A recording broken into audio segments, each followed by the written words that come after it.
Ernest, apa kabar? Baik, Mbak. Lo pertama kali kan kesini ya? Ya, betul. Oke.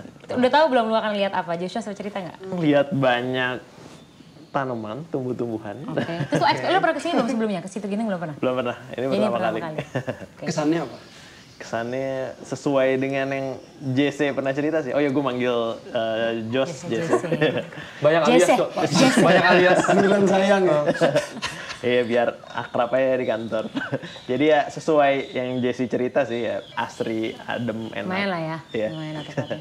Enggak, kan kita udah sering ngobrol ya. Waktu itu kita sempet nge-zoom ya. Iya. Kita udah sempet ngobrol. Sebenarnya lo udah kenal sih sama gue sama Dira juga. Cuma kali ini kita pengen ngajak berbincang seputar lingkungan hidup. Karena kalian kan punya bisnis yang obviously berumbrella sustainability lah ya. Gitu. Jadi Ekolalia ini sebenarnya bincang-bincang hangat aja sih seputar ideologi orang-orang pelaku-pelaku usaha yang bergerak di bidang sustainability atau green gitu untuk lingkungan hidup. Jadi hari ini sebenarnya gue sama Dira sih pengen nanya-nanya seputar ekosistem. Gitu. Kenapa kalian masuk di dunia persampahan? Sebenarnya gue tuh gini loh, kayak sampah Jakarta kan 7.000 ya ton sehari. Terus sampah Indonesia itu 150.000 sampai 200.000 ton per hari. Ya kan itu kan kayak kalau Mbak Citra selalu bilang sampahnya Jakarta per hari itu kayak sebesar Candi Borobudur gitu. Terus 4 kali lapangan sepak bola gitu kan. Pokoknya udah nggak kebayang. Ya ini kan musibah besar, tapi di satu sisi kan berkah juga ya. Maksudnya banyak banget pemain kan di dunia sampah. Jadi mungkin lo bisa cerita kali dunia persampahan tuh kayak apa sih sebenarnya di dalamnya? Gitu. Is it that big of a business? Dan apakah ke dunia persampahan kalau dia jadi bisnis itu tuh bisa menanggulangi si musibah sampah atau malah memperparah ya? Atau kan kalau misalnya dibisnisin itu kan jadi ada demand dong untuk sampah. Nah, jadi mungkin awalnya tuh dari diskusi santai sama Jesse. Ya lagi nongkrong-nongkrong santai lah gitu 2018. Memang topiknya itu kita concern tentang masalah keberlanjutan lah terhadap lingkungan juga. Cuman gak serta-merta sebenarnya sampah. Sampah tuh sebenarnya hanya entry point yang kita pilih untuk tahap awal dulu. Kenapa kita milih sampah? Karena sampah itu nggak bisa dieliminasi dari proses di ekosistem selama ada proses konsumsi. Karena bagi kita sampah itu adalah post consumption product. Jadi selama kita mengkonsumsi sesuatu pasti akan ada sampah. Kendalanya itu sebenarnya bukan sampahnya, cuman setelah si produk ini jadi post consumption product, nilainya rendah jadi dibilang sampah. Karena nggak bisa dieliminasi, ya udah kita tap in ke sini. Cuma dengan dibisnisin bukan berarti kita harus semakin banyak sampah semakin untung kita. Enggak. Tapi ini kan problem lama gitu sebenarnya. Kayak emang sebelum ada ekosistem nggak ada yang ngelakuin hal yang kalian lakukan gitu. Melakukan ada sih, maksudnya yang benar-benar melakukan collection, bahkan pengelolaan sampah itu ya maksudnya existing itu ya sekarang existing. Tapi apa yang dilakukan sebetulnya hanya memindahkan dari titik ke titik. Itu pengelolaan paling konvensional lah.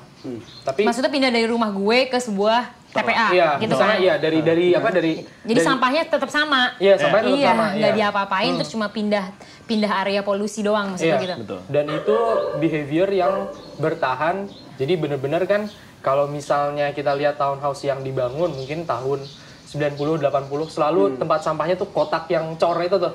Ya kan selalu kayak gitu kan bentuknya. Nggak pernah yang kayak mencoba yang lebih ramah lingkungan tuh effortnya gimana gitu. Karena nggak ada yang pernah nanya gitu loh. Coba jelasin deh, jadi ekosistem kan ngambil peran in the chain of dunia persampahan ini. Dari sampah berjalan dari rumah atau dari mana sebelum ke TPA, lu ngambil peran di mana tuh di jalur itu? Di tengahnya. Jadi kita penghubung, jadi konektor. Penghubung antara orang yang produksi sampah dengan yang memproses sampah. Yang proses sampah. Nah, banyak nggak yang ini kan artinya apa? Kolektor pengangkut dan pemilahan ya. Iya, betul. Jadi you collect and then you segregate. Nah, itu banyak nggak pemain di situ? Hari ini sih nggak banyak ya yang terekspos ya. Yang terekspos yang bentuknya lembaga itu sedikit. Cuma banyak banget informal sektor. Nah yang orang-orang itu. Ini mau gue tanya. Ini sektor informal itu maksudnya ilegal? Bukan. Salah. Nggak semua yang informal, maaf ya. Kayaknya dia suka karena ilegal gitu ya. Nggak informal itu beda sama ilegal. Bukan mafia lah itu. Bukan. Tadi Mbak Sandra udah bilang maksudnya TPA gitu ya. Itu juga mata pencarian bagi beberapa orang. Iya. Dan mungkin bukan beberapa ya, banyak banget Mbak di situ kan. Maksudnya dalam 24 jam di TPA tersebut tuh ada banyak banget yang bekerja di situ. Belum lagi kita tarik lagi dari hulunya misalnya pemulung. Itu tuh adalah bagian dari masyarakat yang rentan hukum dan ekonomi. Kenapa dibilang informal? karena itu juga. Maksudnya itu bukan sebuah pekerjaan, itu dilakukan begitu saja, terbentuk karena ekosistem sampahnya seperti itu. Gitu. Iya. Dan juga bicara soal itu juga, waktu itu saya sempat hadir di salah satu conference lah tentang solid waste gitu ya di Indonesia, recycling juga. Dan ternyata banyak yang ngomongin identity aja pun bahkan nggak punya gitu. Direkam di KTP pun nggak punya gitu. Kalian akan bekerja sama-sama orang seperti itu? Long termnya sih pasti ya, pengen. Cuman untuk tahap awal bisa dibilang kan kita ya di dunia pengelolaan sampah masih baru juga. Jadi sebelum kita bisa menawarkan solusi ke mereka, kita harus ngerjain dulu sendiri. Ya kita jadi tukang pengangkut sampah juga, nyetir truk sendiri, ngangkut-ngangkut, biar kita tahu oh pain point-nya di sini. Tapi long termnya apakah kita pengen enable mereka? Kita pengen. Karena tujuannya kan semakin banyak orang-orang yang sebenarnya mereka bisa bilang expert. Karena udah jam terbangnya udah terbiasa. Cuman sistem kerjanya aja mungkin belum optimal lah. Sehingga itulah peran kita sebenarnya pengen. Kak, itu kan kalian artinya kan ini kan formal. Informalnya artinya si pemulung-pemulung ini ya? Iya. Sama pengupulnya? Iya. Oke, nah si pengupul-pengupul ini kayak lo kan artinya semua sampah yang udah lo ambil dan lo pilah, lo kan setor ke pabrik daur ulangnya langsung. Iya. Untuk yang bisa didaur ulang. Yang nggak bisa didaur ulang ke pemerintah dulu untuk sekarang. ke pemerintah dulu yang ujung-ujungnya di TPA jadi residu ya. Nah, si pemulung yang ngasih ke pengupul itu tuh melakukan hal yang sama. Dia punya akses ke si pabriknya juga atau itu dibeli sama orang kayak bisnis-bisnis kayak Loads lo yang nggak punya juga. Oh, jadi dia punya akses langsung ke sana. Iya. Tapi itu tuh seperti beberapa lapis ditemuan di lapangan. Jadi kayak misal pemulung tuh ada pengepul A, terus ada pengepul B, sampai dibilang bandar, sampai akhirnya kalau bandar tuh biasa udah dedicated produk. Misalnya kalau mungkin Mas Dira sering ke lapangan, tiba-tiba ada workshop, hangar gitu, kardus semua. Kardus gitu, semuanya. Itu bandar. Itu udah bandar. Itu pengepul yang nyetor ke sana. Iya, pemulung ke pengepul. Itu ada jalur karirnya sih di secara ini ya, secara informal di merekanya sendiri gitu. Misalnya tadi dia tukang ngangkut karena dia rajin atau apa. Iya, jadi kayak kepala pengepul tiba-tiba dia jadi kepala bandar gitu. Jadi kalau yang pemulung yang oke lah ya ibaratnya komit terus kerja keras terus ya dia pasti bisa ngumpulin uang terus nanti ujungnya buka lapak kecil. Kalau gitu pertanyaan gue adalah is this healthy? Is this what we want? Karena sebenarnya gue pernah bahas ini sama Basrit sih, sama kakak gue. Dia sempat bilang saking informalnya dunia persampahan dan saking itu dijadiin kayak ujung tombaknya dibuat informal aja. Jadi akhirnya pemerintah atau badan usaha tuh nggak ada yang cekatan untuk peduli. Dan kenyataannya kan namanya informal sectors kan nggak ada yang melindungi pengepul-pengepul ini kan. Iya, betul. Gitu, dia nggak punya perlindungan apa-apa. So if it hits the fan gitu, terus tiba-tiba mereka nggak bisa ngembangin lagi, ya mereka juga out of work kan, nggak ada kerja, nggak ada penghasilan. Menurut kalian gimana tuh? Di keep informal aja atau emang harus lebih banyak pemain-pemain formal kayak ekosistem atau bahkan pemerintah intervene di bagian itu atau gimana? Pasti ada campur tangan pemerintah dari segi regulasi. Gimana bisa mereka juga punya perlindungan yang jelas. Kayak sekarang kan kayak tadi identitas aja nggak ada. Nah gimana bisa ngasih akses? Cuman siapa yang ngasih akses? Kita kadang sering kali, harus pemerintah. Padahal role-nya pemerintah, kalau menurut pribadi ya ini, di sini bukan eksekutor di Indonesia, lebih banyak kan buat policy maker, regulator lah. Sedangkan yang biasanya bisa disrupt the ecosystem itu biasanya pemain-pemain yang privat dan independen sifatnya. Nah kita tujuannya tuh buat eksekutor mempercepat itu. Kalau ditanya mereka akan dibuat seperti itu, iya ada, tapi akan lebih formal dan lebih optimal aja tujuannya kita. Jadi formalize the informal sector. Tadinya nih jalur itu acak-acakan. Yang penting pengepul di sini ada, dia taruh di sini, lewat lagi di sini. Padahal mungkin nggak produktif. Terus dapat sampahnya juga nyari-nyari di TPS, ke TPA. Kalau dibuat lebih formal, contoh dari tempat sampah diproduksi, contoh aja ya di satu tempat di kantor udah terpilah, terus nanti ada yang biasa ngangkut ke sana, nggak harus nyari-nyari lagi, tapi ngangkut. Bawalah ke pengepul di tempat yang terdekat situ. Mereka kan akan hemat waktu, uangnya juga akan lebih banyak. Tujuannya tuh nanti arahnya ke sana. Ini kan bisnis ya. Kalian yakin bisa kaya dari bisnis ini? Kalau ngomongin apa ya? Definisi kaya apa? Mungkin definisi kaya. Oke, kalau gitu definisi kaya bisnis kalian tuh apa? Hidupnya cukup lah ya. Kalau dari aku sendiri sih ya padat karya lah. Banyak orang yang di informal itu gak ada kerjaan, ya itu bisa dikaryakan. Misalnya kita punya facility yang humane ya, manusiawi. Karena kan selama ini kan yang diserap, misalnya kita ke TPA itu kan nggak manusiawi, yang itu terekspos dengan semuanya itu kan. Kalau dari aku sendiri sih pengennya ekosistem ini ada nantinya fasilitas yang manusiawi lah, memperkerjakan semuanya. Dan itu ya padat karya lah, banyak yang bisa ambil peran di situ gitu. Cuman karena bicara sustainability kan kita harus hit triple bottom line lah ya biasanya. Jadi secara sosial ada ke lingkungannya juga. Jadi kalau misalkan bicara sukses secara ekosistem apa? Nggak dari segi skala jumlah sampahnya. Tapi dari persentase sampah yang kita serap, berapa yang akhirnya bisa kita selamatkan jadi sesuatu yang valuable lagi. Nah, itu dari segi aspek lingkungannya lah. Dan yang ketiga kan dari aspek ekonomi. Nah, kita ngelihat bahwa itu harus dibuat selaras. Karena rata-rata mayoritas kenapa orang mau kerja, willing to do more atau kerja keras lah sampai pulang lembur dan sebagainya, pasti karena ada nilai ekonomis di sana. Kita pengen orang-orang yang berkontribusi untuk mengelola sampah secara bertanggung jawab, berkontribusi untuk aktivitas terkait dengan sustainability, itu pun mendapatkan hasil dari nilai ekonomis. Sehingga semakin banyak mau orang yang berpartisipasi. Kalau di bisnis sampah ini ternyata bisa menguntungkan, kenapa selama ini yang pemainnya informal aja gitu, nggak ada orang. Is it a generational thing? Kayak cuma generasi kita yang mau ngurus sampah. Mungkin generasi atas kita kayak sampah males banget jadi bisnisnya nggak? Iya sih. Cuman kalau ngomongin pemain sebetulnya ada sih yang maksudnya beneran rapih gitu ya, dan itu recycling center. Jadi recycling center itu tuh memproses misalnya logam, ya udah ntar di smelting gitu-gitu kan. Jadinya ya udah itu bener-bener pabrik aja kayak gitu. Cuman memang sangat sedikit yang melakukan koleksi sih. Sebenarnya menguntungkan nggak? Misalnya dari aspek ekonomi, menguntungkan. Banyak banget orang-orang yang bisa bilang sejahtera lah atau makmur dengan mengelola sampah. Tapi kenapa masih banyak? Karena saking banyaknya. Kebayang nggak kayak berapa banyak produsen, berapa banyak toko-toko retail, berapa banyak yang menjual yang bakal jadi sampah, si pre-consumption product. Tapi begitu jadi post-consumption product, si sampah, pemainnya dikit. Kurang banyak yang bermain, seandainya bermain pun nilai ekonominya nggak sebanyak itu karena mereka informal. Dan kalian akan berusaha untuk mengatasi semua itu? Kalau ngomongin semua enggak lah ya. Pasti kita itu masalah yang sangat gede banget, dan tahulah Indonesia segede itu. Jadi kita udah step by step aja. Kita encourage semakin banyak yang bermain, cuman saat bermain dengan model yang produktif. Jadi kita katalisnya aja lah sebenarnya. Enggak, latar belakang kalian apa sih? Maksudku, ada hubungannya sama sampah nggak? Ya, masa latar belakang ada hubungan sama sampah? Dia enggak dong. Dengerin dulu dong. Maksudnya latar belakang berhubungan sama Siapa sampah? tahu dia punya cerita-cerita menarik, ya kan? Udah dengar, latar belakang lo berhubungan sama sampah. Nah, waktu kuliah, pengennya tuh ilmunya bisa kepake sesuatu hal yang positif. Dilihat isu apa sih yang dibutuhin orang bisa berkontribusi.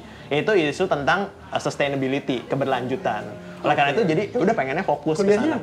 Teknik industri. Lagi itu kebetulan ada mata kuliah pengenalan lingkungan, lagi gitu.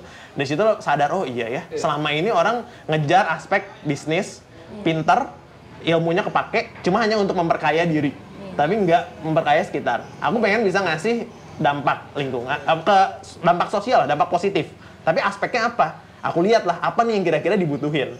Aku lihat sebenarnya dari bidang sustainability, tapi nggak spesifik sampah. Tapi pas diskusi sama Jos, kita mulai dari mana?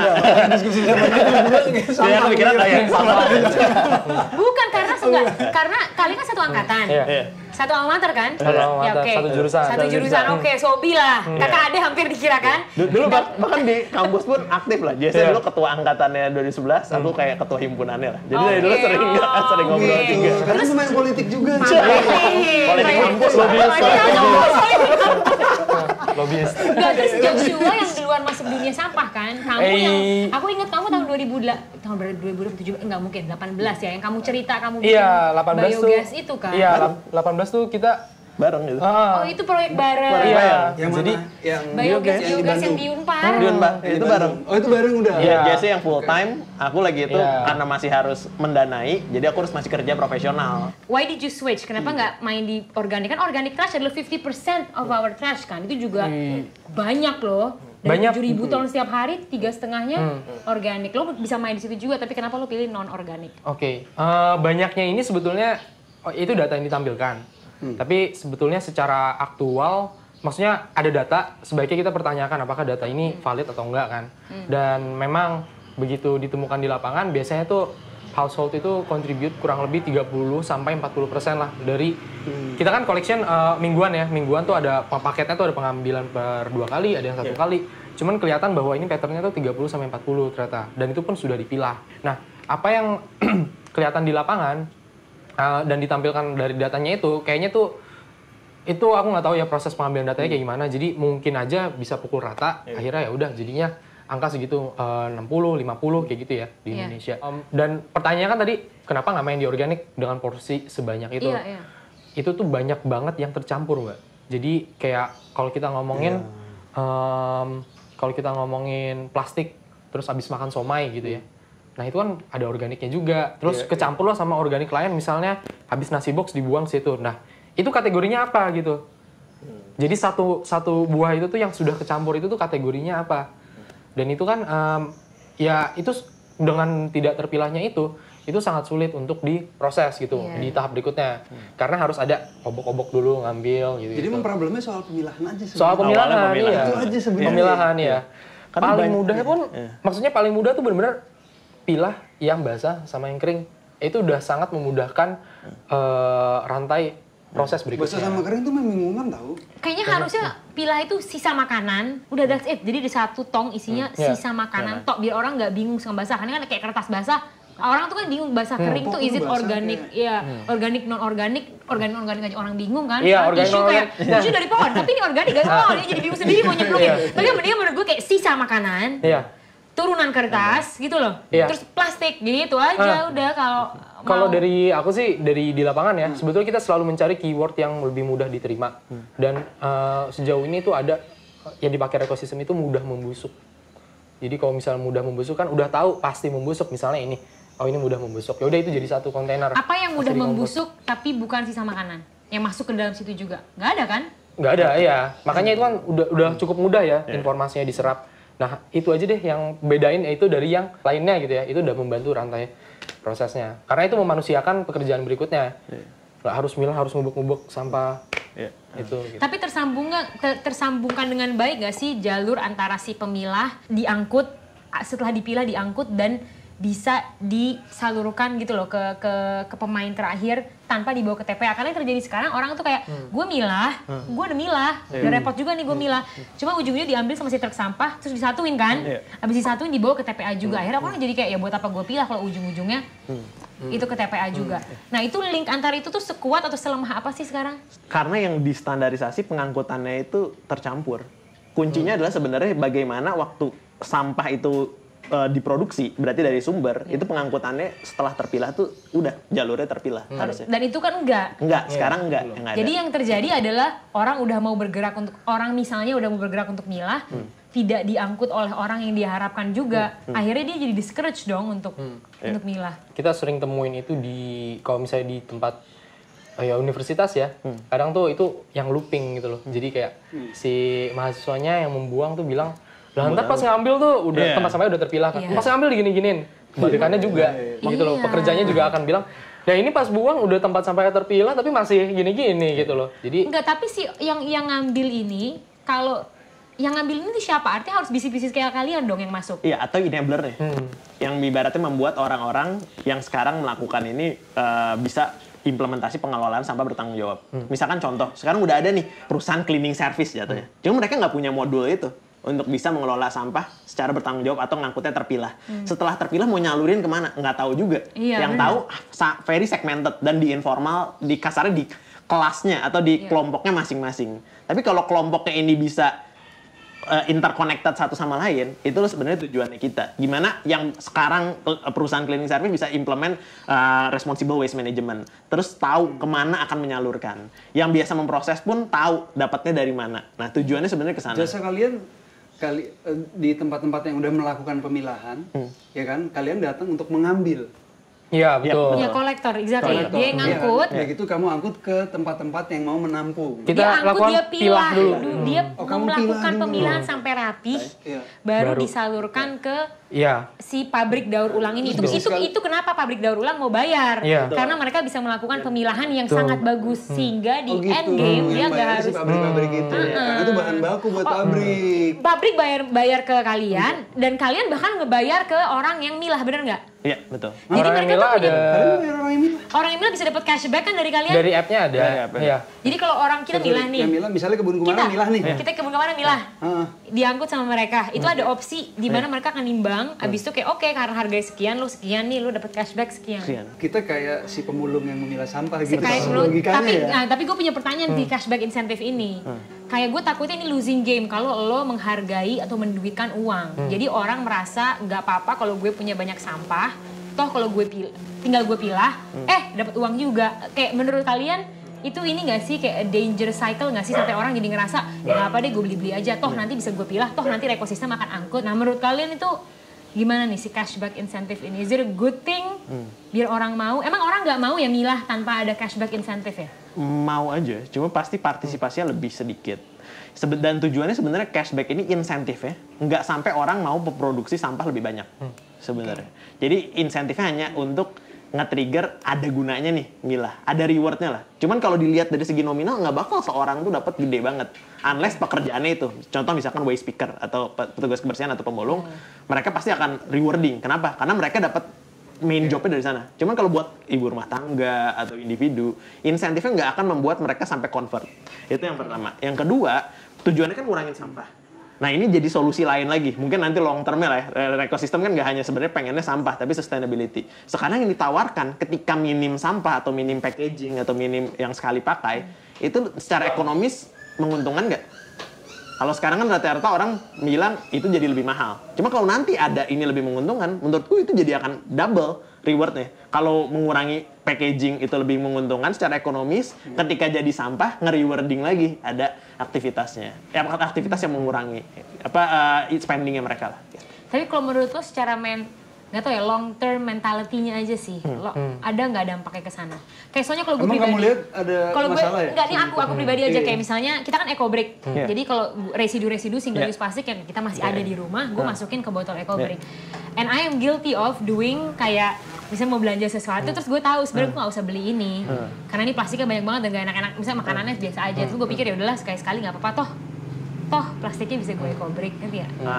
Itu loh, that mentality. Jadi orang jadi nggak refuse karena dia tahu toh sampahnya bisa gue tanggung jawabin. Menurut lo tuh masalah nggak in the long run atau nggak apa-apa? Kayak kalau dia mikir nggak apa-apa kok gue beli ini, toh nanti bisa gue pilah dan toh ekosistem akan ngangkut dan insya Allah akan tidak ulang gitu. Sebenarnya kalau menurut kita akan sedikitnya sebenarnya minim yang akan lebih kritis ke sana. Jatuhnya rata-rata orang-orang melihat mana yang lebih menguntungkan dari ekonomi, lebih untungnya mana nih, meskipun nggak bisa menghidupi mereka. Yang kedua, yang lebih mudah mana. Jadi menurut aku sebenarnya fair-fair aja kalau mereka misalkan pakai kantong plastik, kalau nggak ada solusi lain yang memudahkan mereka buat pakai kantong plastik. Unless sampai ada solusinya lagi nanti. Menurutku ya, mungkin kalau Josh ya. Tapi emang kalau Joshua nggak tahu dari awal udah itu ya. Udah sama alam tuh gimana gitu ya. Sebetulnya emang stimuli paling kuatnya adalah pas kuliah sih, dan menurutku penting banget kuliah itu ada materi pengenalan lingkungan. Di materi pengenalan lingkungan itu aku belajar carbon footprint. Jadi carbon footprint itu kan maksudnya satuan yang kita nggak kenal pas SD, pas SMP, SMA gitu kan. Begitu pas kuliah, jadi semuanya itu tuh sampai coklat bar yang ada di dekat itu tuh ada energinya yang dibuang. Itu penting banget menurutku. Dan kalau ngomongin parameter gimana cara lebih baik lagi, ya menurutku itu paling gampang gitu loh. Semuanya bisa dihitung gitu loh. Oh, ya udah kita minimize carbon emission yang saya produksi gitu ya secara individu. Nah, dari situ kenal, akhirnya gimana lah caranya bikin bisnis yang ethical setelah itu. Makanya kebetulan teman ada kasih tahu ada volunteer di sini. Akhirnya pas lulus iya itu random banget. Ya, maksudnya juga stimulinya setelah itu. Jadi kayak stimuli pengenalan lingkungan. Oh iya ini bisnis itu maksudnya energi itu semua sampai ke kita tuh bisa dikonsum tuh ada energi yang dibuang gitu ya. Habis itu ada stimuli lagi ke Timor sama ke Lampung. Nah, ya udah akhirnya doing business ethical ya itu prinsip yang itu fair share-nya itu yang penting sih menurutku juga. Buat waktu itu aku bagi sama Ernest karena udah belajar nyangkul di sini ya udah. Terus Ernest ternyata menggenapkan itu ya kayak itu iya benar juga gitu ya. Bukan hal yang ini buat lo. Iya, bukan hal yang kesannya bukan hal yang jauh lah. Itu sebenarnya hal yang dekat yang bisa diterapkan sejauh gimana implementasikannya. Karena ya mungkin kalau Jesse sangat idealis lagi awal dan coba langsung. Kalau kan ya pragmatis aja sebelumnya, terus dikasih yang kayak gini, oh ya ini make sense sebenarnya, bisa, possible gitu. Ya udah, akhirnya ya bareng-bareng lah. Lahirlah Rekosistem. Dulu masih Kahiji namanya. Kahiji, oh iya benar Kahiji. Terus yang kalian harapin dari yang nonton, apa yang lihat diskusi ini apa? Harapannya sih sebenarnya bisa ya berpartisipasi ke hal-hal yang sifatnya dampaknya positif lah ke lingkungan atau keberlanjutan. Nggak harus ikut programnya Rekosistem atau programnya yang hanya ada di Kebun Kumara. Cuman ketika ada inisiatif-inisiatif di RW lah, ibu-ibu PKK dan sebagainya, ikut aja berkontribusi. Kecil juga nggak apa-apa. Seringkali orang sungkan kayak, gue kalau harus terjun ke hal-hal yang sifatnya ramah lingkungan nih harus all out, harus 100%. Terus nanti ada orang-orang yang sifatnya eksklusif kayak, lu kurang green nih, lu kurang ini. Menurutku sih pesannya adalah jangan takut. Justru sedikit apapun effort yang dilakukan itu pasti ada kontribusinya ke kalkulasi carbon emission atau produksi karbon. Jadi menurutku sih jangan takut untuk mulai. Dari yang kecil dulu juga nggak apa-apa. Kalau nggak bisa ngompos dulu atau milah sampah atau apa, mulai dari reviews dulu deh. Yang tadinya nerima freebies atau dapat kantong-kantong belajar ini. menolak freebies gitu kan. Kayak gitu. enggak, terima kasih. Itu udah ngasih kontribusi loh. Karena ujung-ujungnya kan nanti jadi numpuk. Menurutku dari hal yang kecil dan jangan takut ada pandangan-pandangan kayak lu kurang green, enggak lah. Itu hanya orang-orang yang bersifat eksklusif aja menurut. Jadi do what you can sebenarnya kan, apa yang memungkinkan buat lo lakuin, dari situ just grow. Kalau lo Josh apa? Hard sell sih pakai Rekosistem. Lu jadi yang lebih Pakai Rekosistem gitu ya. Oke. Ya tapi hard sell sih pakai Rekosistem. pakai Rekosistem. Ada aplikasinya, silakan diunduh. Aduh, kami dari Rekosistem. NSP ini. Oke. Nah, kalau sustainability menurutku bener sih kata Ernest, itu nggak binary ya, kayak bukan switch on off ya. Jadi kayak mau mencoba sustainable kadang masih dijudge kok lu pakai fossil fuel sih. Itu udah aneh banget sih kayak gitu, masih ada tuh. Jadi ya step by step lah. Ya mulai dari apa yang bisa dilakukan di rumah, terus freebies tadi itu juga harus bener sih, kayak kita brosur banyak banget udah ada online kenapa gitu kan. Itu bisa mulai banget dari situ. Jadi memilih opsi-opsi yang lebih ramah lingkungan. Iya. Dan jangan takut lah buat mulai meskipun kecil. Thank you ya. Thank you. Cheers. Jangan bosan ya, harus main kesini lagi. Terus Ernest belum volunteer loh. Terus membuktikan loh. Belum sah ya. Apa lo bisa kontribut apa? Buktiin dong. Kalau belum nyangkul, belum ini ya Mas. Nyangkul, lu pernah nyangkul belum? Yang langsung itu sih enggak. Oke, terus nyangkul saya. Nyangkul digital.